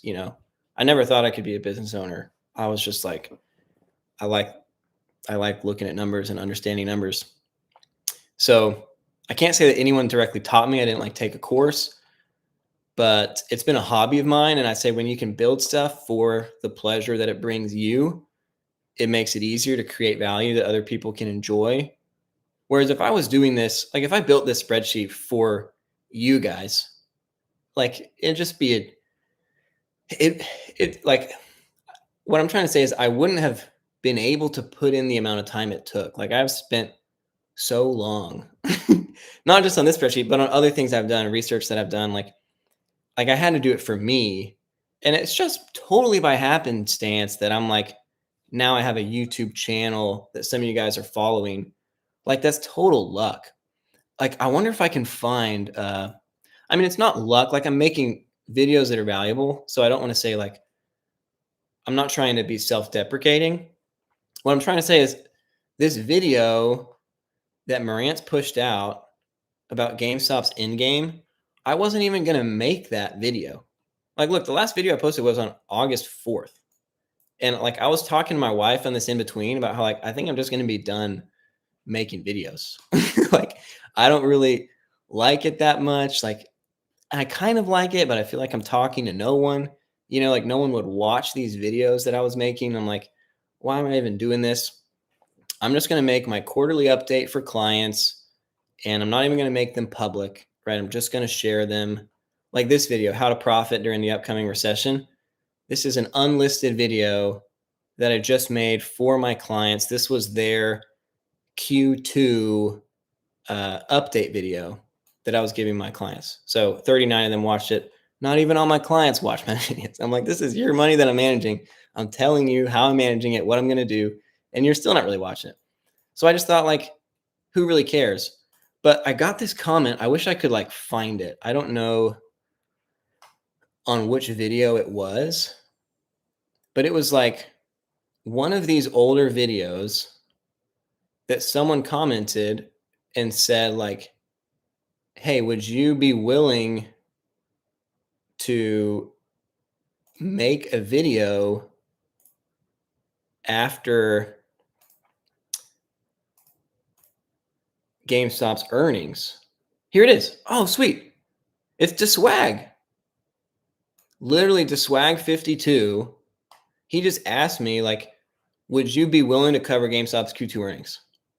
And I said like, hey, I can probably make that happen. Probably not going to go live, but let me know if you want me to do a deep dive. I can do a deep dive. Literally, this one comment that, look, he posted this on this video 5 months after I made the video, right? Because I hadn't been making any other videos, but he knew I was out here. He knew that I've been involved in the story. I've made a few videos covering GameStop, trying to rationalize it for quote unquote normal people. He's like, hey, can you cover this? Simultaneously, I'm thinking about how I'm going to make a Q3 video for my investment clients, right? In a couple weeks now, Q3 for the year, right? GameStop's Q3, we don't get those numbers till December, but the actual third quarter of 2025, right? July, August, September. Yeah. Those 3 months are about to end, which means first week of October, I'm going to make an unlisted video just for my investment clients to tell them how I'm managing their portfolio, yada, yada. And right now their portfolio has a higher weight in GameStop than it ever has before. I mean, they are really kind of like, they trust me, but they're like, Jeremy, can you please just be a little bit more normal? And I'm like, look, I have to help you understand that, like, I actually am pretty normal. And there's a reason why it's a high weight, and it's because it's an optimal position in all 4 of these quadrants, right? So I'm thinking about my clients. Where was I? Which one of these? This one? And I'm like, man, if I give them a GameStop update in their Q3 unlisted video, the video is going to be 3 hours long, and they're going to think I'm a crazy bull, and they're not going to watch 3 hours. They don't want it. Like, they would rather it be 15 minutes. They're like, just tell me your strategy. So I'm thinking about Diswag's comment, and I'm thinking about the video I'm going to make for my clients. And I'm like, man, I don't want that video to run on. So that's when I decided, okay, let me go ahead and make this video that will highlight GameStop's Q2 performance so that I don't have to cover it in my other video. And Marantz just happened to find it, happened to cover it, push it out. And then you guys were like, man, this guy's actually making some sense. It's actually kind of nice to hear from someone that's a financial advisor, not just like a career influencer, right? And so then I'm like, oh, sweet. If y'all have it, if you guys are here to listen to it, then definitely there's infinite content we can talk about related to the deep dive of GameStop's fundamentals, because this is what I do. Like, I didn't make this spreadsheet so that I could film this video. You know what I mean? Like, I already had this spreadsheet. Like, this is what I'm doing during my days, deep diving, analyzing companies. And this has been the most fun company to deep dive on because it makes sense in so many different scenarios. So anyways, all that to say, no one really taught me to analyze. And I also wasn't expecting you guys to appreciate my analysis. So I do appreciate it a lot. Thank you so much for being here. But a little bit of backstory on, like, some of y'all are probably like, where did this guy come from? Why is he just now on the scene making videos? Like, well, I'm not just now on the scene. I've been on the scene since January 21, but not as a video maker.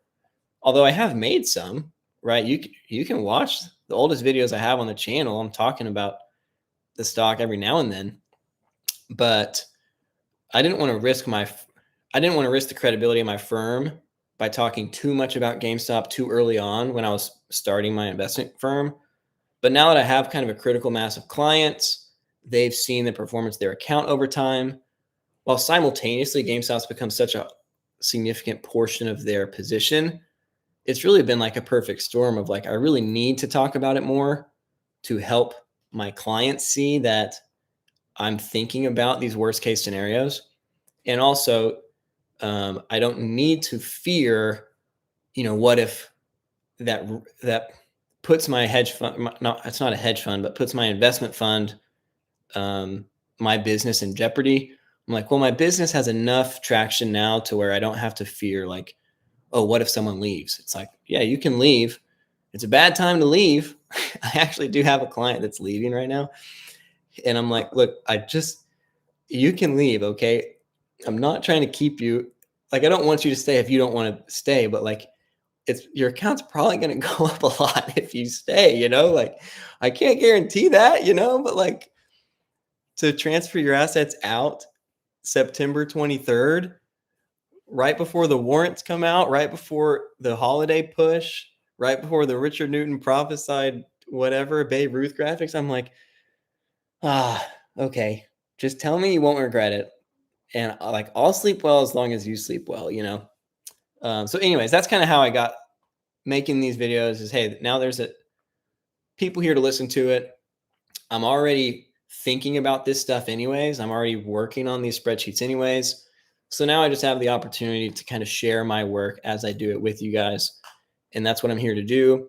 My hope is not to become super grifty, not to become super cringy, but to make the monetization of the channel and the engagement with the channel a community win, something we can do and work on together. I know that eventually, what's up? What's up, new sub? I know that eventually I'm going to have to get better, right? I'm going to have to get more entertaining. I might have to get a video camera one day. I might have to edit some videos. At some point, my delivery will become the bottleneck of the channel. So I appreciate you guys in the early days hanging with me, doing your best to comment, engage, whatever way you can to help the analysis get out. Because ultimately, I'm not trying to build momentum based on how great I am as a deliverer. I really want to bring eyes to the fundamentals of GameStop, right? I want people to see the business for what it really is. So, anyways, that's a little bit about how I got here. Hey, thanks, B, for saying thanks for the work that I put in. Is it likely for holding companies to purchase puts after warrants? Oh, to balance against the warrants? That's only if they want to hold the warrant. I mean, they could. They could buy some puts. I guess if GameStop's not at 32 yet, maybe they don't want to exercise early. Yeah, they could buy some puts to hedge out the warrants. I could see that. All right, I'm almost done catching up. Once I catch up, we're gonna wrap this up, boys. Yeah, Ryan Cohen and Keith. I think GameStop's at some point, it's probably gonna be post Moaz, but at some point, surely they're gonna hire Keith Gill, and it's gonna be so awesome. Like, it is gonna be so awesome. Awesome financial engineer, no doubt about it. I do not think shorts have already closed their position, Austin. I think they would have done that years ago if they could have, and they can't. And so they've just gone scorched earth since then, dug their heels in as much as they can, hidden as much as they can, suppressed as much as they can, legally crimed as much as they can legally crime to try to delay the inevitable as long as they can. That's what I think. Hey, way to go, Jay, selling your BBBY shares after the RC filing. That means you got to flip for the gain and not have to go through the years of 0% appreciation that I'm in.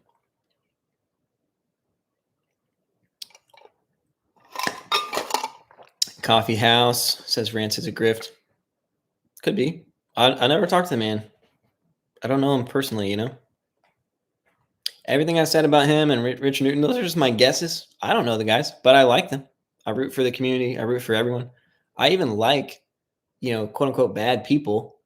To me, I'm like, as a Christian, I'm like, but deep down, I know there's a good person in there, right? I'm like, why would you be acting bad when I know that deep down you would be wanting to act good? Like I always try to think about the best of people, and I try not to hold their downsides or their flaws against them. But yeah, I like to be honest too. I don't want to just like hype people up and like they can do no wrong. They're a saint. They're a hero. They're, like you want y'all to idolize me. I don't want y'all to idolize anyone else. I think that leads to some cultish like authoritarian power that can and will be used against you. Hopefully I would never use it against you, but it'd be easier if you just didn't give me that power in your life to begin with, right? Make your own choices, do your own analysis. I'm just here to share the fundamentals. Hey, thanks, Justin, for the respect. I'm just one financial advisor, but this is how I think. Chris, I might do another video on how to play Moaz. Yeah, Justin, you said like Pokemon fizzling out. I think Pokemon is so hot right now that it's almost likely that it will fizzle out somewhat, right? Like, surely it won't be this crazy of a demand. Like, I saw an article that someone literally took someone else's life because they cut them in line at a GameStop in California to get the new Pokemon booster release or whatever. I'm like, this is crazy. There's no way the hype's going to be that high forever. But from a risk to GameStop perspective, that's talking about the risk that fundamentally they fail to justify a $200 valuation or $200 billion valuation. Like, that would be a risk to why you shouldn't value their earnings as high. Oh man, I forgot to click this one back, so I'm going to have to recode that one. Anyways, it would be a risk if GameStop was trading at a sales multiple that priced in that sales growth from Pokemon momentum. But right now, they're not. Like, right now, if you adjust their earnings net of their book value, they're trading at a 14 multiple, which is like, that's below industry standard. That's about half of what the S&P, less than half what the S&P gets, right? About 25% less than the average retailer gets. So they're like, what's priced into the stock is that it's going to, sales might even come down a little bit. And for GameStop as a total business, Pokemon could wane and sales would still be growing for GameStop because they've already gotten their sales down to such a low level. Like, just from the Switch, like, those Pokemon will still sell something, right? NFL cards, baseball cards, Yu-Gi-Oh cards, they'll still sell something. And then we have all these new businesses coming. Like, they haven't even started selling Legos yet, right? So Pokemon could fizzle out. It's hard to see how that would negatively impact the valuation at current levels. But once it's starting to trade more, yeah, that could be a risk that's really interesting to dive into, of like, what if Pokemon totally wanes in popularity? Then we can say, okay, what would that do to the price? But right now, they could totally wane in popularity, and it's like, it's not going to be hard between the console cycle that we're just at the very, very beginning of and the Lego partnership that we haven't even started yet, or really just have started. And power packs, even if they become less popular than they would have been if GameStop started power packs a year ago, it's like, well, it's not, we haven't even made a single dollar in earnings from power packs that's been reported. They just started beta during Q3. So even if Pokemon sells less than what it would have sold, it's still going to sell something, which is going to be a tailwind on GameStop's earnings in the near term.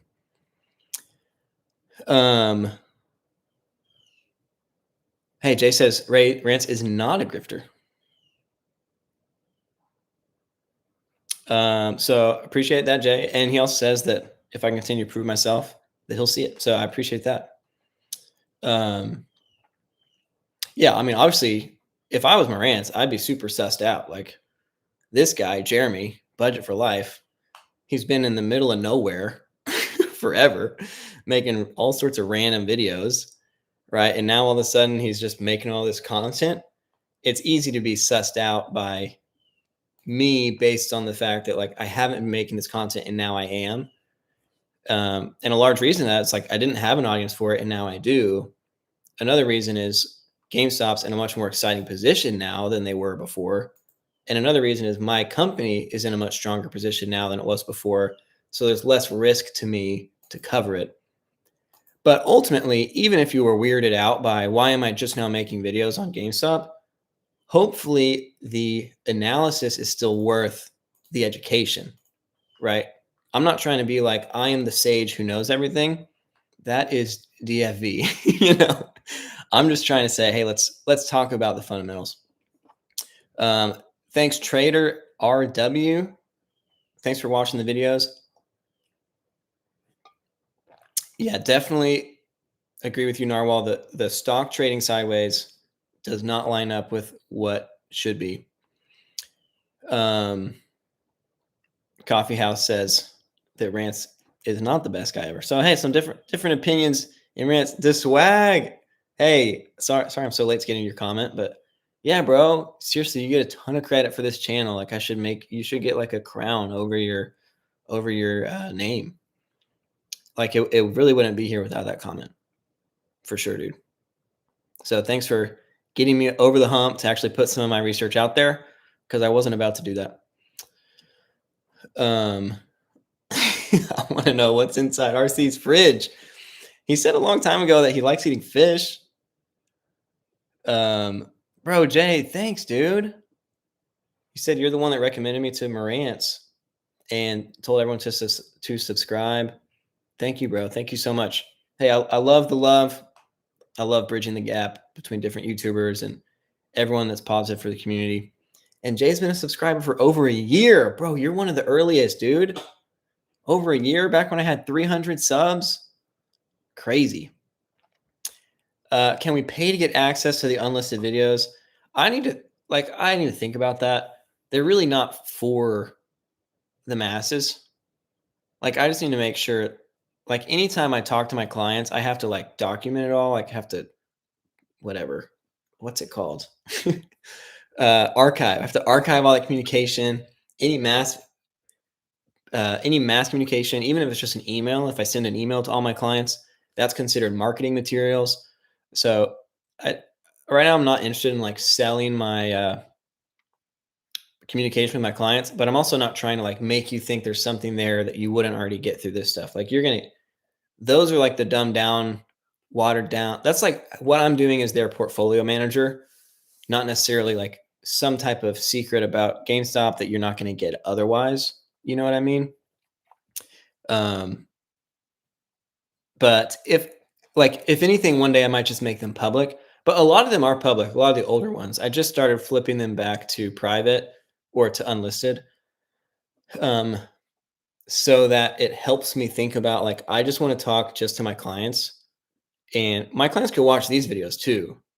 But if I'm going to talk just to my clients, but you guys are going to watch it also, it makes me want to try to talk to both of y'all, which could be confusing for some of my clients who could care less that I make YouTube videos. You know what I mean? So, anyways, I'm not going to make y'all pay for that. I might make them public one day. Some of the older ones are public though. Hey, thanks B for the love and respect. He says I don't need to change. Thanks, dude. Appreciate that. Ward, thanks for the love. Okay, Chris asked me, do I use any cash secured puts or covered call strategies? I don't. Sometimes I will buy calls, just buy calls, but selling covered calls or buying cash secured puts, I don't. Doesn't mean I'm opposed to it. Everyone has their own strategy. I've lost honestly way too much money in calls thinking that I finally got it right. And so I'm not an expert on derivatives by any means. I've done much better with the shares than I have on calls. And I think that's the way pricing of derivatives is intended to be, is to create losers for everyone who plays and for the market maker to be the winner. And so it's certainly not something I'd recommend like putting a huge portion into call options unless you really are committed to understanding call options, because none of the fundamentals about the stock matter when you're talking about a different asset. This is all the fundamentals of this asset are of this company are related to the asset GME. GME is not directly related to what the pricing of GME derivatives are worth. And so I need to know a lot more that I don't know to feel confident with a high options related strategy. And I think most people, it's like for me, I feel like it's over my head. I'm like, I don't think I can like get it. Like there's so much to learn, and it changes so much more rapidly too. It's just a lot to take in. And as far as selling covered calls, I'm like, why would I risk losing shares for $30 or 35 or 45, like whatever strike you want to put it at? Like, for what? To make a dollar? Like, especially the longer out your covered calls go, I'm like, to risk missing out on GameStop's at $1,000 a share, like how crushing would that be to go through the past 4 years and end up with just hardly anything to show for it? I'm like, I would just feel like such an idiot. And I'm not saying anyone else that does that is an idiot. I'm saying for me, my risk tolerance, like my fear of loss is related to like missing out on the upside. I don't care so much about what if my investment goes to zero. Like I said, I've lost tons of hundreds of thousands of dollars on call options that have gone to zero. And in hindsight, I regret almost all those decisions. Most of them were in 2021, reading tea leaves, getting too overheated on the technicals and not being honest enough with the fundamentals. That said, I don't deeply regret those decisions because if the squeeze had happened, and actually a couple times I made over $1 million, but then I just lost it all. So like if you time it out right, you can make so much money. And that to me is like I don't want to miss out on the money that I should have made being right about this company. Now, right now, I'm like, look, shares are going to appreciate just like enough for me. I don't need to have 100% calls. you know, I can be 95% shares and 5% calls, and that sounds probably warmer, you know, but for me, um, but to think about selling cover calls, I'm like, I don't want to lose shares. I don't want to sell a share at $40, especially not when if it's at 40, it could be at 400. Right? It's been so capped on the upside. And I'm like, if it breaks through these upper resistance walls, like who knows how high it could run. And to me, I'm like, I don't get any joy off of, I could loan out these shares and make a couple extra dollars. I could sell a covered call. I'm like, that's a covered call is basically like a limit sale. And if I was going to make a limit sale, why would I make it at a $100 strike? You know, I just wouldn't do it. If I thought like there was a high chance that GameStop was about to get attacked and go down 50%, I think it totally makes sense to sell some shares to be prepared to buy back at the dip, right? I wouldn't rotate your whole portfolio. That would be kind of crazy. But if you're like, hey, this portion of my portfolio is the infinity pool, this portion of my portfolio is the buy and hold for a long time, this portion of my portfolio is the actively traded, I'm going to try to time out dips and valleys a little bit. And this portion of my portfolio is like YOLO call options or whatever.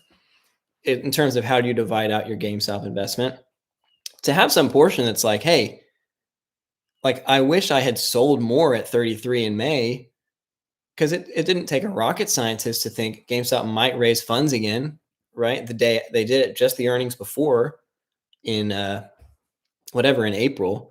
So when they reported their earnings in late May or whatever it was, March for the 10K and then whatever. I'm like, man, if I had sold at 33, I could have bought back 2 days later at 22 and had a time and a half more shares than I had before. So like not every sale is like, oh no, you're selling.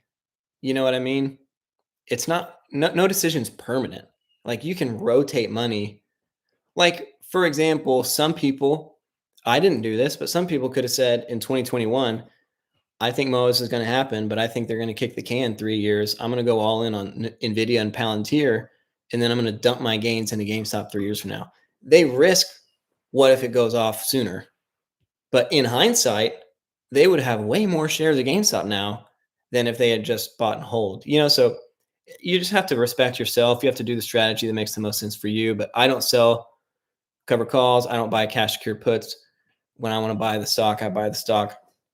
And if I think there's an option to make money on movement, I will do that with the smaller portion of my portfolio, just through rotate buying and selling shares, timing those rotations, or maybe selling shares, but then buying calls that represent more than the shares that I sold, and then reinvesting the rest of the shares. So if I sell 100 shares, I could buy one call for a tenth of the price, and then that 90% is ready for the dip if it dips, right? I don't rotate that often. I pretty much just buy as many shares as I can and lock them up, but um, sometimes that helps me if I sell 100 shares. I'm like, oh man, I feel bad. I'm like, okay, well, if I have a call, I'm like, okay, if this happens to be the day that MOAD happens, I will still benefit from basically the same upside. But if this isn't the day, then I benefit more. I end up with more shares if they end up crashing it. That call will be worthless, but I still have 90% of the value ready to reinvest at a 30% discount. And so that's going to net me more shares than I had before. Those are just some ways to think about it. But to each his own. Not trying to say there's one perfect strategy. I think we're past that. There was a lot of that in 21 and 22, and I think we're past that. Hey, good morning from Oregon, Salvador. Hey, way to go getting your therapist to buy GameStop, J-Day. I appreciate that. Hey, thanks, Peter. Practice. I'm getting better as a live streamer, one day at a time. Thanks to Swag for putting the crown on me. Bro, Jay had 120 subs when he subscribed to me. I think the only people that could say that I had fewer subs were like friends. You really are one of the very first, dude. That's amazing. Marcelo, yeah, GameStop could totally reach 1,200 plus a share in a few years. Easy. It could do it in less than a year on a squeeze basis. Fundamentally, be a little tough to support 1,000 a share right now. But it doesn't mean they couldn't grow into it quickly. And shares get overvalued when the growth is coming. On this valuation thing, like this asset management company, are they going to be worth 186 on a price to book forever? Is Restoration Hardware going to be worth 86? Is DraftKings going to be worth 90 on a PE forever? No, it's overvalued now because there's explosive growth being priced in. And so, yeah, GameStop could be worth a huge amount that it doesn't mean it's about to crash. It doesn't mean it's a squeeze. It could just be, hey, explosive growth is starting to get priced in. So you have to overpay now if you want to own this company later. That's just the going rate because everyone sees it. So, yes, it's exciting to think about where we could go.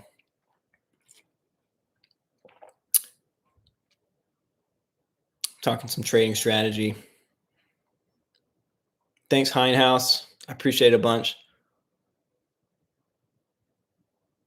MC he says, hey, I have all those. So I do have a diversified portfolio. He's got forever shares, long-term shares, some rotating shares, and some calls. That's diversification. That's what I'm talking about, baby.